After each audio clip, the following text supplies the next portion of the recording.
Welcome to Supply Chain Now, the voice of global supply chain. Supply Chain Now focuses on the best in the business for our worldwide audience, the people, the technologies, the best practices, and today's critical issues, the challenges and opportunities. Stay tuned to hear from those making global business happen right here on Supply Chain Now. Hey, good morning, good afternoon, good evening. Scott Luton and the one and only Kevin L. Jackson with you here on Supply Chain Now. Welcome to today's show. Kevin, how you doing? Hey, it's great today. It's getting warmer. I think summer is right around the corner. Man, you really do move at the speed of light, Kevin. I love that. But what you're probably really giddy about, as am I, is this outstanding show we've got teed up here today. We've got a wonderful panel that will be covering a lot of ground, especially on what manufacturing leaders, one of our favorite industries, what manufacturing leaders got to keep in mind when it comes to cloud computing in 2023 and beyond. Kevin, heck of a show teed up, right? Yeah, absolutely. And you know, manufacturers are scared of cloud. I don't know why, but we're going to get rid of that fear today, right now. I love it. All right, stay tuned, folks. Hey, quick programming up. Today's episode is presented in partnership with our friends at Microsoft, who's doing some pretty cool things in industry, including in the world of manufacturing. Yeah, absolutely. Let's do this.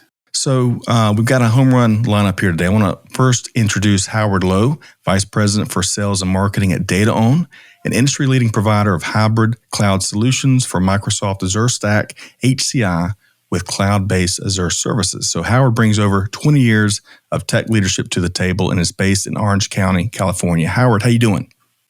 Doing very well. It's a pleasure to be here.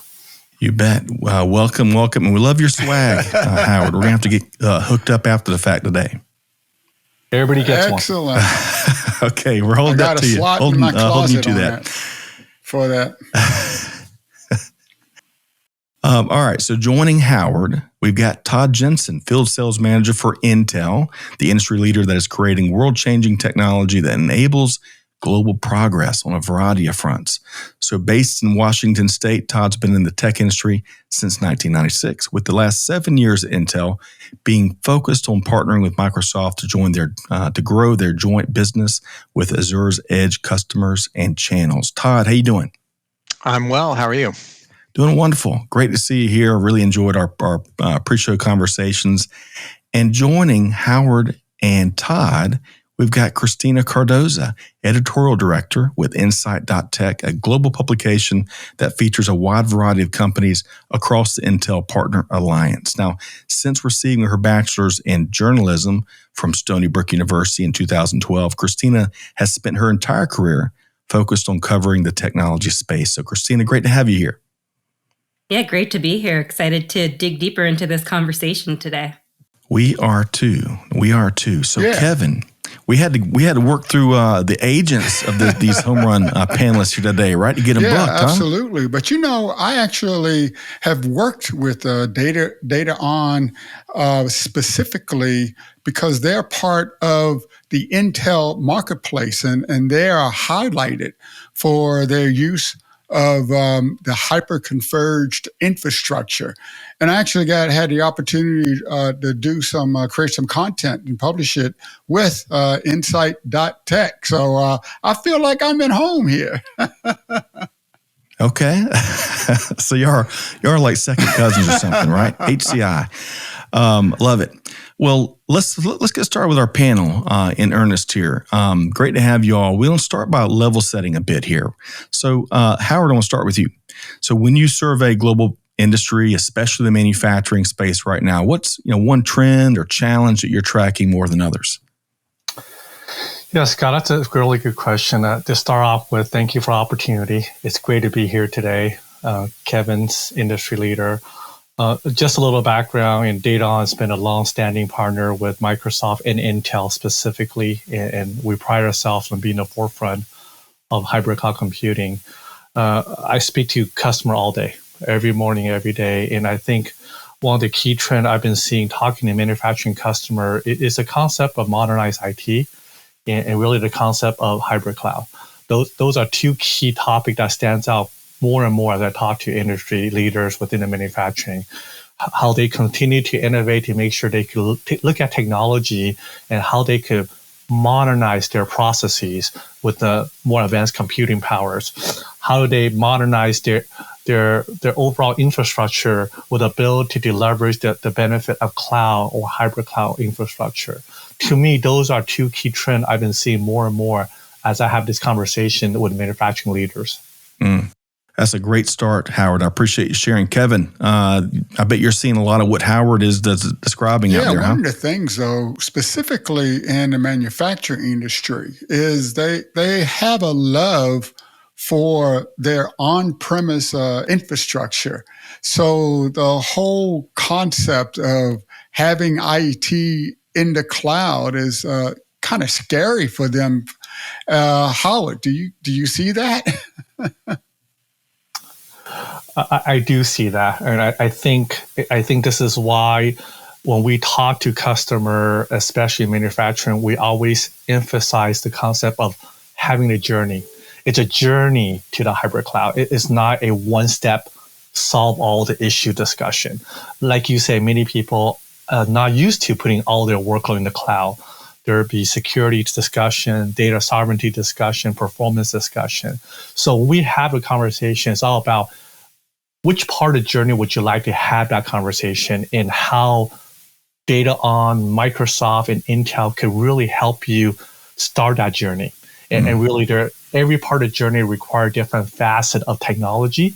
And our goal is provide those capability and knowledge and advice to the customer so they can have the right journey. Yeah, I think it's also important to note that it's kind of like a journey without a destination because of the constant change across the industry vertical and in information technology. You always have to understand what's coming, what's your business model, how the technology can actually help you with your goals, and how you may tweak, change, upgrade your hybrid IT environment as things move forward. No, there's certainly no finish line, it doesn't seem, ever in our efforts to do it quicker, faster, stronger, more secure. So I want to bring in Todd. Todd, talk about some what you're seeing out there in global industry. You know, what I to kind of echo what both Howard and Kevin were talking about, the decision point is really about what's best for your company. Not should I be here or should I be there, but based upon your individual need, what do you need to have deployed, and then how do you do that in a fashion that enables flexibility, right? And so some of the new trends right now around containers, using breaking up the VM structure and using a container structure that can be consistent across your clouds, right? If you have a presence in the public cloud and your on-prem cloud, your factory cloud, right? Your IT cloud, your factory cloud, all of the different things that you may have, having a write once kind of run anywhere kind of scenario kind of helps in that distribution of the compute, right? Because latency is a real issue, right? Data sovereignty is a very real issue. Ensuring and while you may be able to solve that with a public cloud, the cost structure may not be in place to solve it either, right? So there's lots of ways to do this, but the real question is, it is a journey, and it's a journey that changes over time. So because it changes over time, you need to build in flexibility when you start.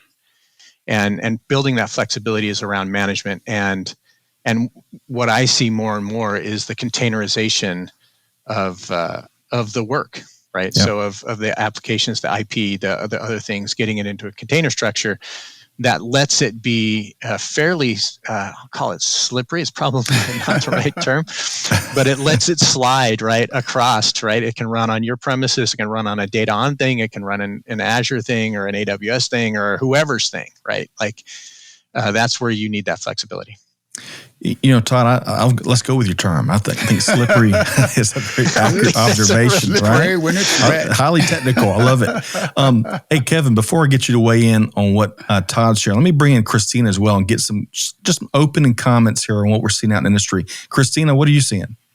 Yeah, great. Thanks, Scott. To piggyback off of what Howard and Todd was saying, I think the big trend we're seeing, or I would say like the big keyword, is modernization. We talk at insight.tech to a lot of Intel Partner Alliance members, and across the board, they're trying to modernize their operations. And that incorporates many things, which we'll discuss today, like automation, cloud, and AI. And because like what Todd and Kevin were saying, this is a journey without a destination, this ongoing evolution.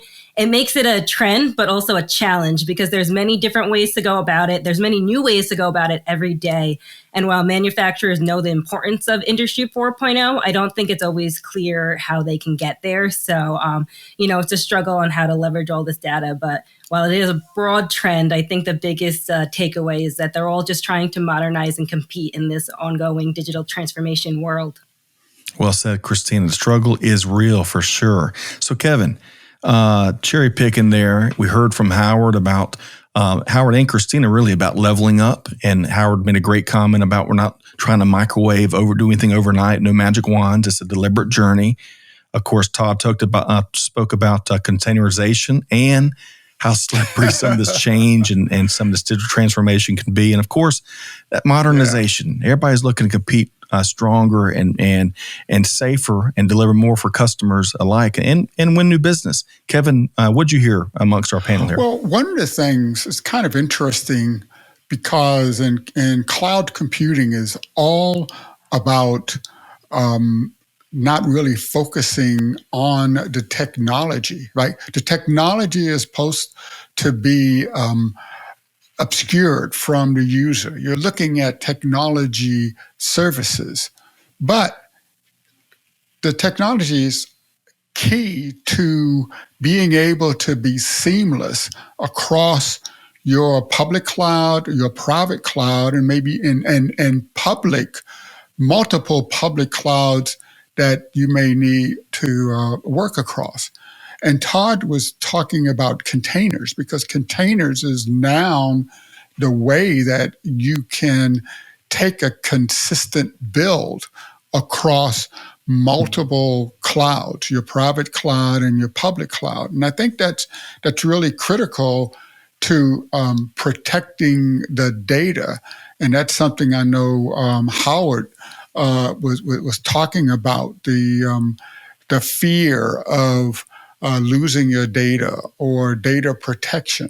And I know Christina, from her point of view, she has to educate the market not only on what's available today, but what's coming down the road. Because you're right, change is real, but it's also accelerating.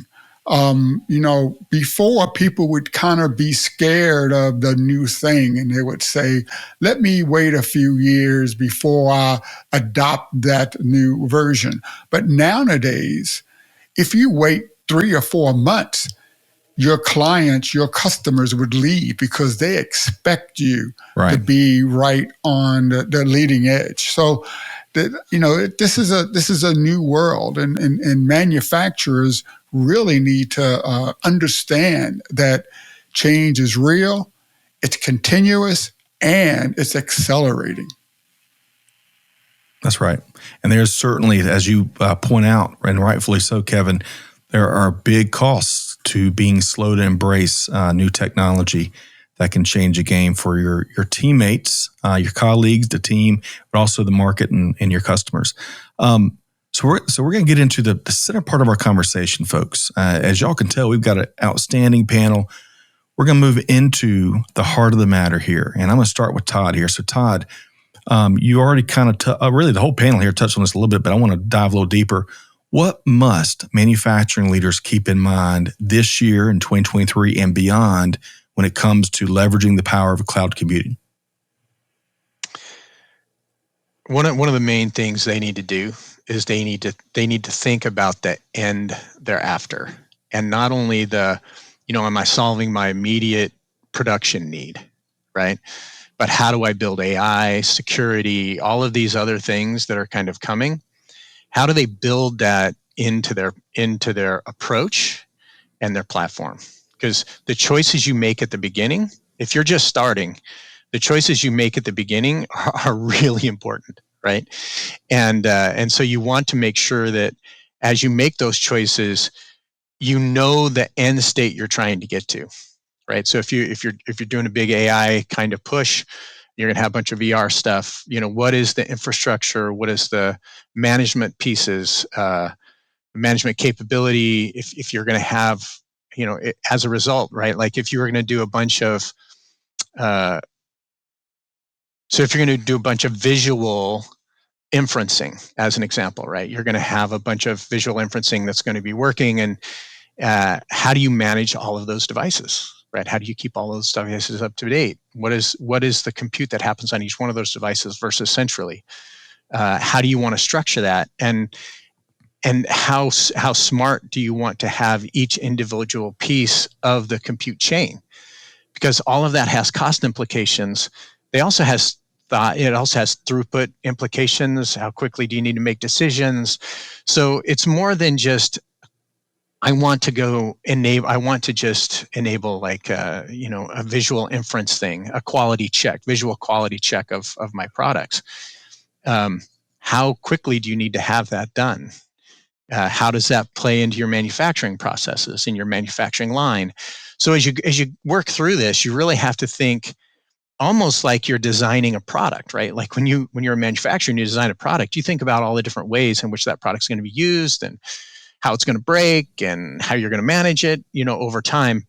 It is the same thing when you start getting into a real distributed computing model. You need to take that same kind of due diligence and approach, and then leave yourself as much flexibility as you can to ensure you can make changes over time. So, Todd, I love that, with starting with the outcomes in mind, because what I'm hearing you say is let's not make it more complex than it has to be, right? No more, no less.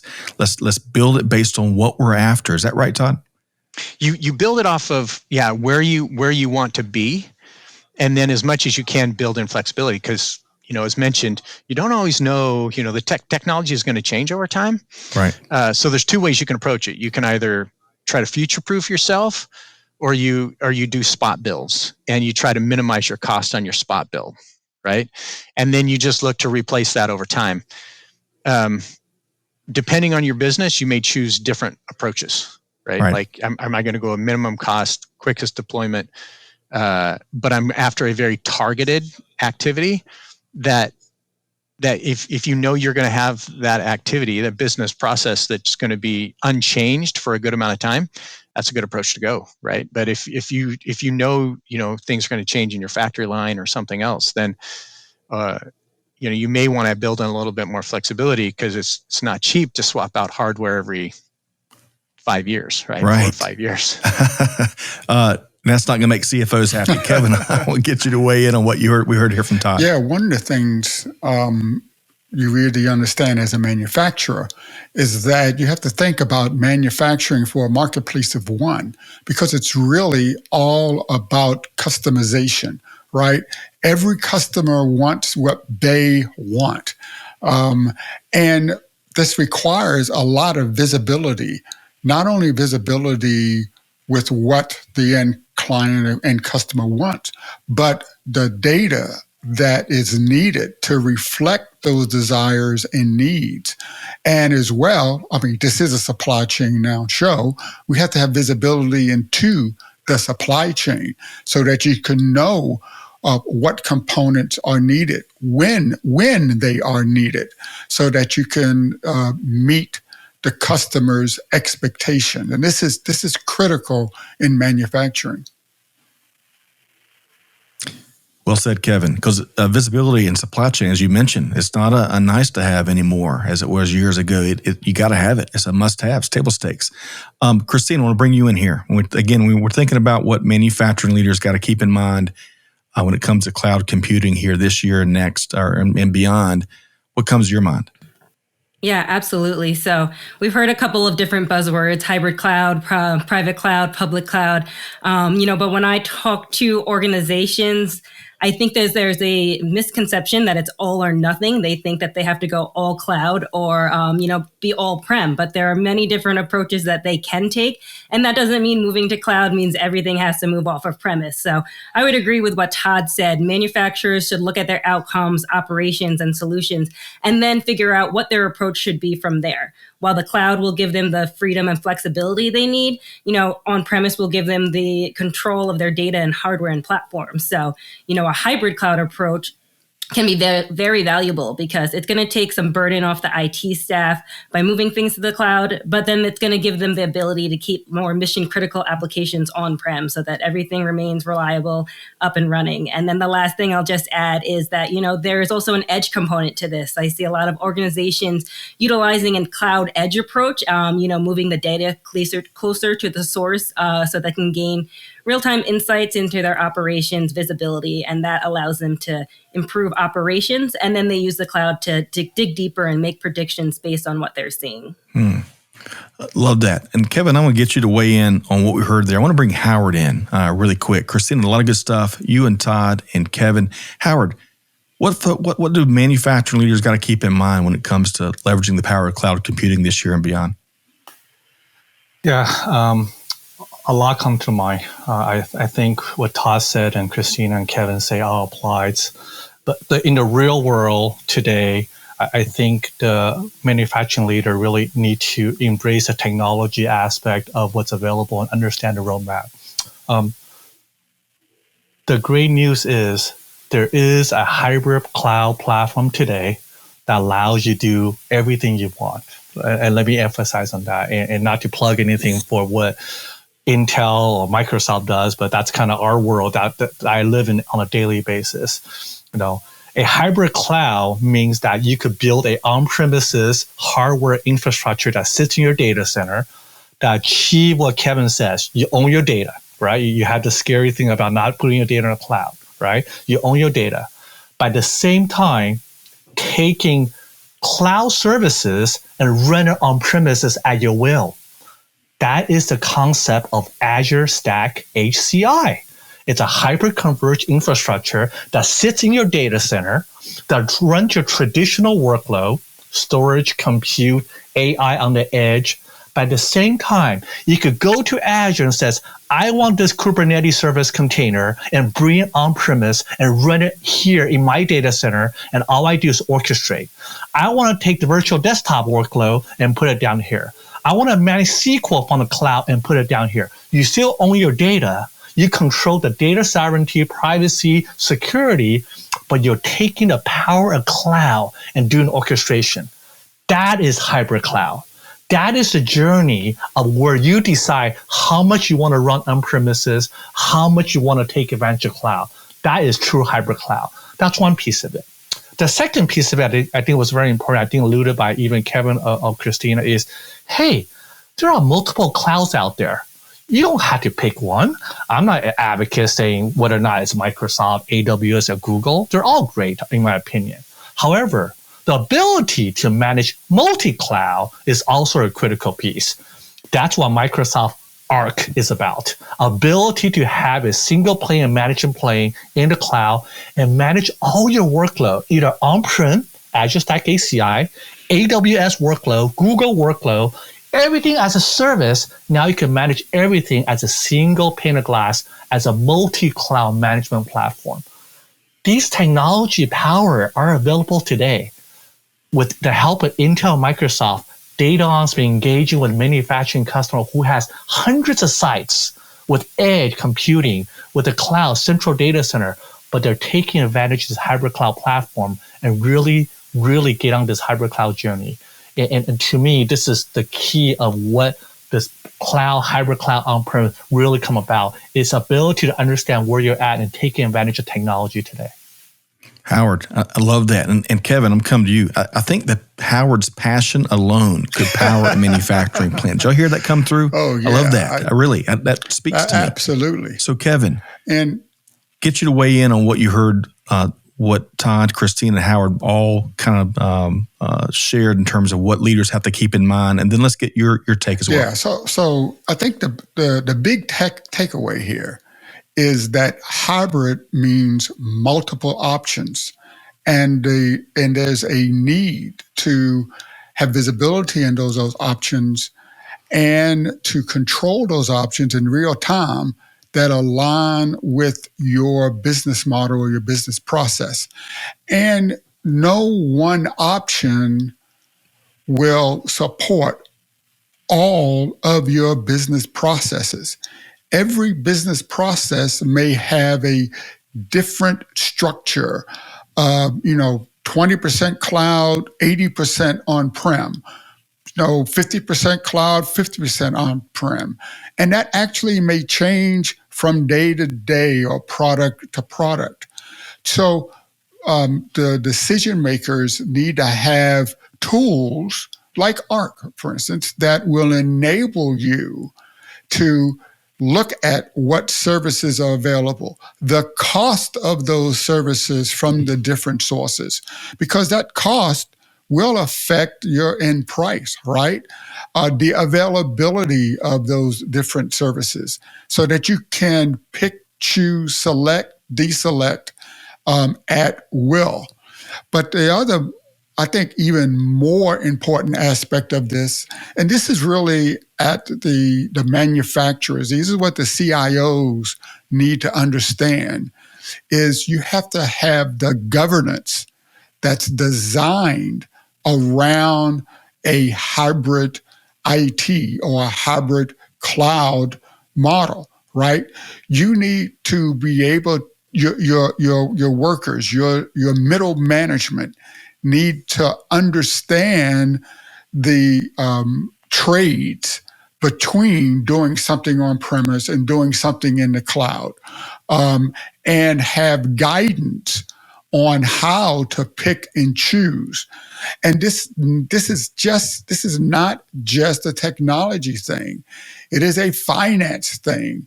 It is a cost of goods thing. Okay, it is a customer service thing, being able to deliver what the customer wants on time with the right configurations that they want. So it's a hybrid industry. It's hybrid IT, it's hybrid cloud, it's hybrid business processes. And you need to have the governance to support this this is the way to do modern global business today. All right, Kevin, I love the picture that you paint. I want to, and you're going to pose an interesting question here in just a moment to our panel about what's going to come. Right, they're going to break out their crystal ball in just a second.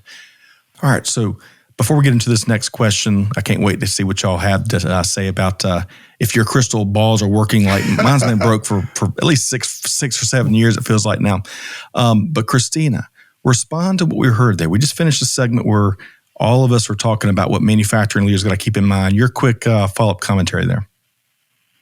Yeah, I would just add that I love what Kevin said. Hybrid cloud really means that you have multiple options or multiple different choices. Like I mentioned earlier, organizations feel like they have to go all in one thing or nothing, or, sometimes they avoid moving to the cloud because they feel like they're going to get locked into a different vendor or, not be able to scale and future-proof like we've been talking about. But I love hearing about, the products like the one that Microsoft offers, because it's enabling them to really pick and choose the approach that they need, at a cost that is appropriate to them. So, like Kevin said, this is an investment also. And so it helps them make the best investment and really future-proof their operations, going forward. Well said. There's lots and lots of options, and that's a beautiful thing, Christina. Howard, let's come to you. Get your quick follow-up to what we heard here. Yeah, I think for me, it is I want to make sure I talk specific use cases, be real to the audience here.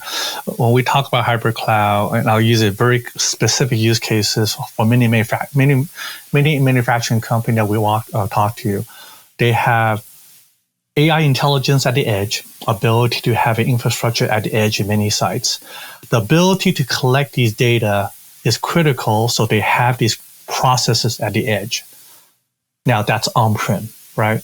Hybrid cloud comes in is when you have storing all these data, why do you have to spend all the money storing? You can put it in the cloud.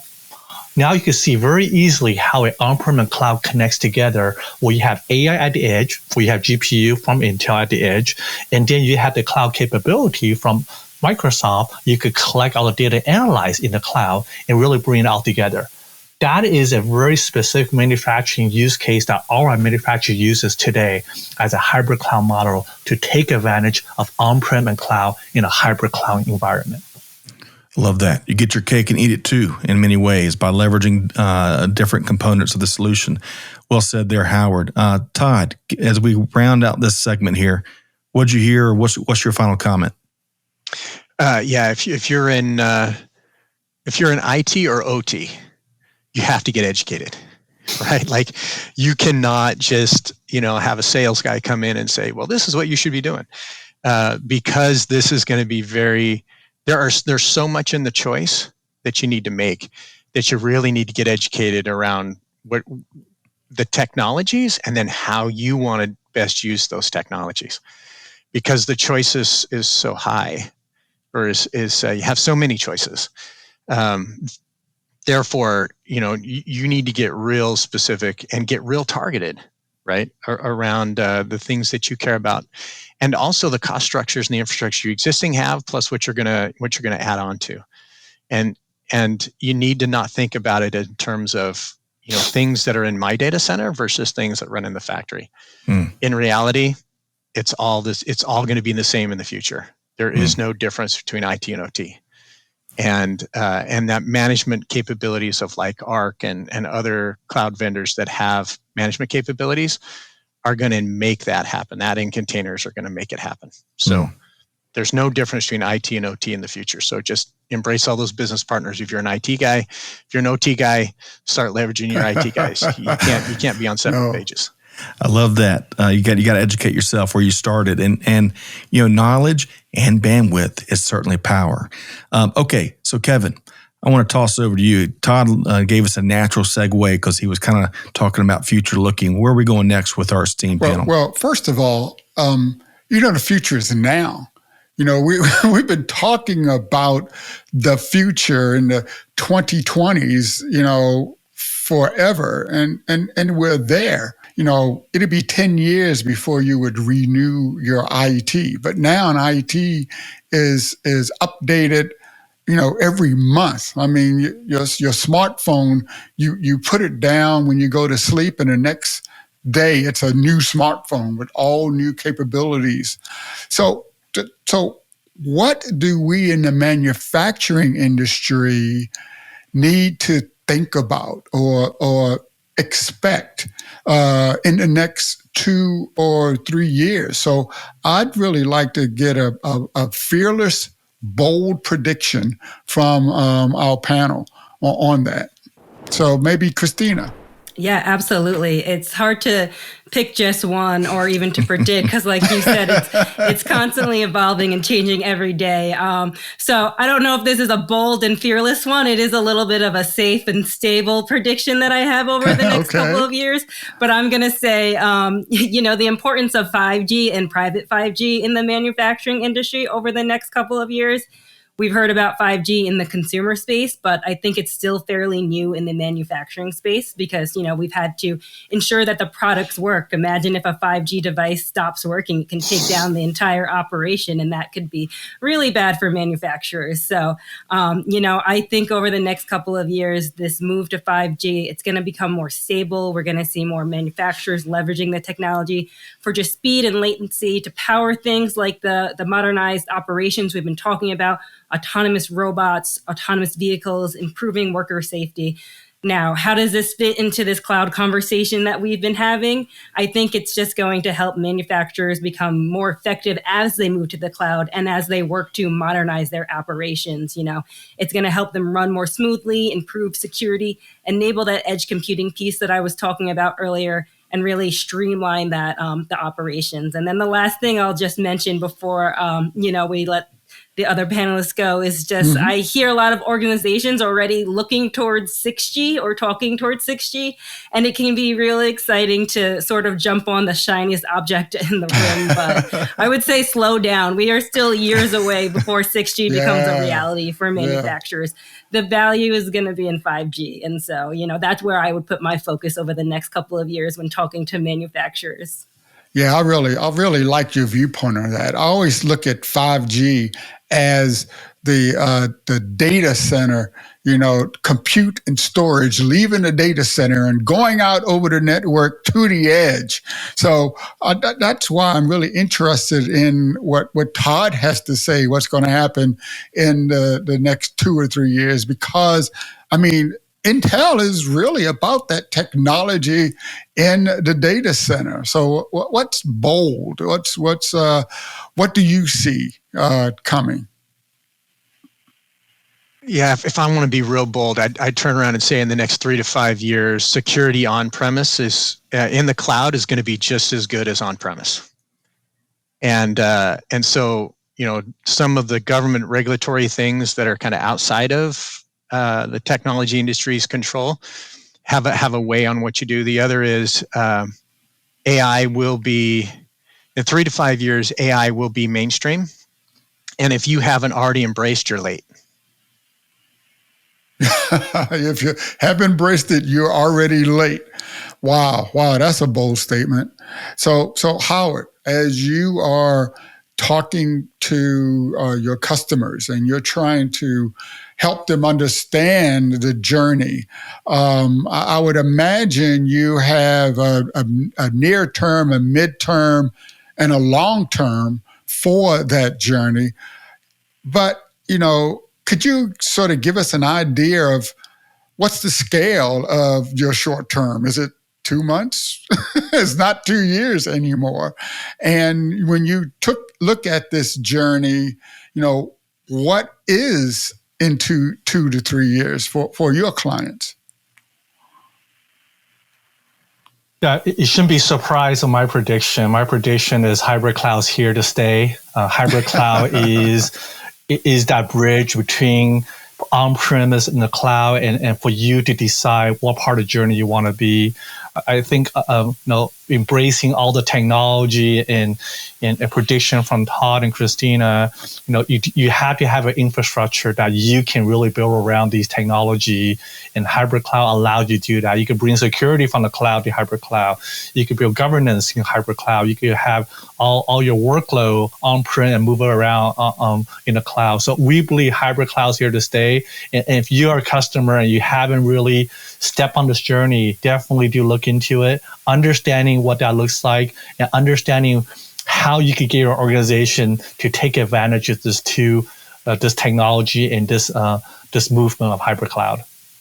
Wow, thank you. That's awesome. So we've got so Kevin, I love that collection of predictions. Now, as we all love bold and fearless, but I want to go back to something Christina said, because I bet looking back over the last 2 or 3 years, we'd all love more safe and stable predictions and state of being as well, right? All right. So Kevin, before we make sure folks can connect with our incredible panel here, we've really enjoyed and learned a lot from our conversations. Do you want to throw in your own bold and fearless prediction, Kevin? Well, I predict that hybrid cloud will be the natural solution across every industry, and that the visibility into your data, the need around data protection, data privacy, the regulations that government is going to put in place, all of that is going to support the transition and the use of global hybrid cloud environments. And I believe that's true, because that's the only way industry can meet their customers' requirements and demands. We're not going to go away from globalization.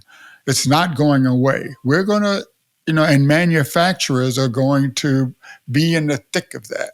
And hybrid cloud is the only way. So I'm there with Howard. Yeah. Well said, Kevin. More production shifts, more transparency, more visibility, a lot more automation in markets that maybe have been a little behind the curve. And we're going to have many of the technology game plans that our panelists have spoken here today to take advantage of that and take all the opportunity that exists out there. Okay. Really have enjoyed it. This could easily be like a War and Remembrance 8-part series with this panel here, but we're going to have to leave it at this. We're going to have to leave it here. A little throwback to any fellow kids of the 80s out there. Christina Cardoza, Editorial Director with insight.tech. How can folks connect with you and all the great work you do? Yeah, I would invite, our listeners to visit insight.tech. That's the URL. And we have, a wealth of articles and podcasts on this topic, as well as, other technology trends and business solutions in the IoT space. And I won't give you the alphabet soup of all of my LinkedIn and Twitter handle, but you can find insight.tech social media channels on the upper right corner of our website. And you can also find out how to connect with me there as well. I'd love to connect with you on Twitter and LinkedIn and continue this conversation. Love that. Thank you so much, Christine. I appreciate what you do to move the industry forward for sure. Howard Lowe. Howard, how can folks connect with you as Vice President for Sales and Marketing at DataON? How can folks connect with you? Just visit our website, dataonstorage.com, and I'm sure there's plenty of people there that could engage with you live, or you could email us. There's plenty of way to reach people at DataON. So just Google or type in dataonstorage.com and look at all the content and understanding the hybrid cloud journey that many customers of ours is on the website with their testimonial, especially manufacturing customers and what they did in this journey, and happy to engage. Love that. Thank you, Howard. And we're going to make it easy based on what Christina and Howard have both shared. You're going to find information about our guests, including ways one click away from connecting with them. All right, so Todd Jensen, Field Sales Manager for Intel. Really enjoyed your perspective as well. How can folks connect with you and Intel? It's the same as Howard. Go to intel.com. In there's market-ready solutions. There's solution briefs. There's things you can go look at. You can see products from DataON there. You can see products from other manufacturers. You'll get to see how people are actually using the cutting-edge stuff, right? So Intel AI, Intel Market Ready Solutions. There's a bunch as it spans across, because as you go from kind of the heavier edge in IT all the way down to little teeny devices at the edge, that's a big span of compute difference, right? And how you manage those things. So get into any one of these sites and dig in and start to learn, because there's a lot to learn. That's right. Every moment you wait, you're getting behind. Ain't that right? That's right. That's right. Well, big thanks to Todd Jensen and the Intel team for all they do.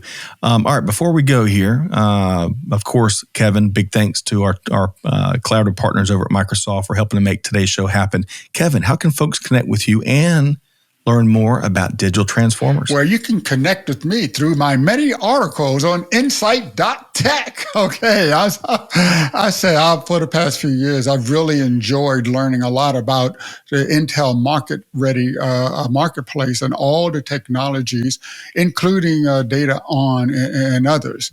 And we highlight how industries are leveraging advanced technologies, including cloud computing, on digital transformers, where we highlight the companies and executives that are transforming their industries. Executives like Howard Lowe, by the way. And this is, you can find us on Supply Chain Now. So, we're there. We'd also like it's just that easy. Yeah, it's just that easy. But we also like people to keep track of digital transformers, because we highlight a lot of the technologies that are layered on top of Microsoft Azure to make it easier, better, quicker, faster to address and target and attain your business goals through hybrid cloud. A lot of good stuff there, Kevin. And as you kind of implied, there's so much more we got to talk about. So folks need to lean into the great work Kevin and the team are doing at Digital Transformers. You can find that wherever you get your podcast from. Okay. Big thanks again to Howard and Todd and Christina. Big thanks to our friends at Microsoft. Kevin, always a pleasure to knock out these episodes with you. It's fun. I learned a ton. I think I've got 18 pages of acronyms I got to go back and study, so I can. So like Todd suggested, I got to educate myself. But education. Hey, to our listeners, hopefully you enjoyed this episode as much as we have. Learned a ton here between this outstanding panel. Find Supply Chain Now and Digital Transformers wherever you get your podcasts. Scott Luton signing off for now, challenging all of our listeners to do good, to give forward, and to be the change that's needed. We'll see you next time right back here at Supply Chain Now. Thanks, everybody. Thanks for being a part of our Supply Chain Now community. Check out all of our programming at supplychainnow.com and make sure you subscribe to Supply Chain Now anywhere you listen to podcasts. And follow us on Facebook, LinkedIn, Twitter, and Instagram. See you next time on Supply Chain Now.